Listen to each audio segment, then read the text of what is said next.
Hello, it's my pleasure to introduce Dr. Daniel Jackson from the United Kingdom. Daniel, welcome here. I'm glad that you are in our studio.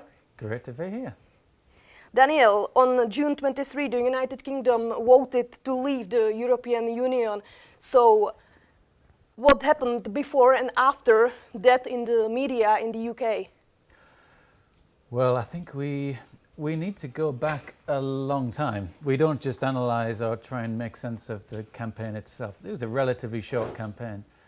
The reason we left the EU, I think, is, from a media perspective, is from a long time, as in particularly the newspapers. Large sections of the UK press have wanted to leave for a long time. And if you look at public opinion over time, it's built up. The key thing, I think, that tipped us into voting Brexit was that concerns about immigration, which, again, our newspapers have been covering a lot over recent years, were connected to the EU issue. For a long time, they weren't seen as necessarily the same thing, but then they got connected.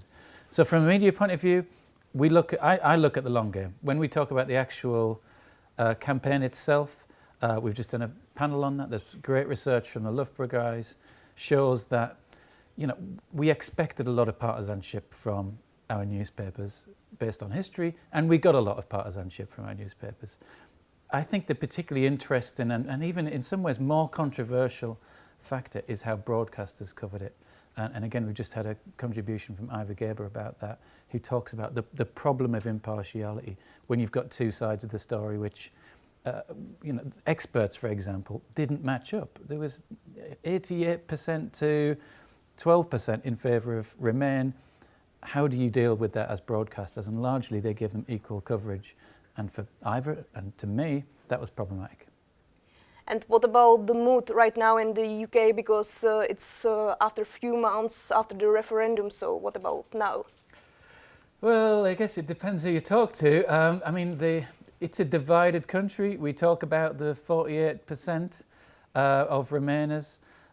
We've now got a concept called Remoaners, people who voted to Remain who are now being kind of, in some ways, I feel kind of almost bullied into not being allowed to express that. And so we've seen, again, from the right-wing media in particular attempts to push through with hard Brexit. And that's what the discussion is now, whether it's soft Brexit or hard Brexit. And this is where the contest is. And we've just had a big ruling from the High Court, which says it must be decided in Parliament. That's going to be appealed by the government, of course.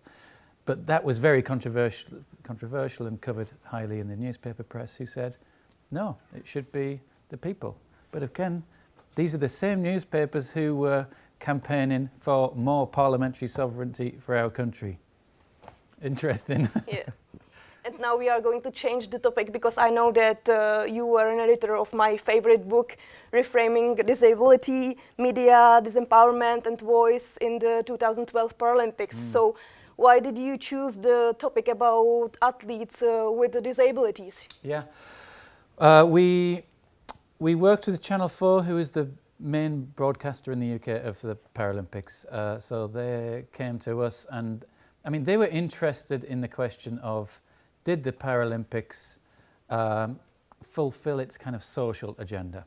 2012, perhaps more than any other Paralympics, at least as far as the London Organising Committee were concerned, had a social agenda as well, to raise awareness of disability, to help overcome some of the prejudices, etc., that people have towards people with disability. So we did the research with them to work out the extent to which this was manifest, well, mostly in terms of audience research. But when you put the book together, it included analyses of the news media and, of course, the Paralympics as well, which became a bigger project. So we were initially focused on the audience side.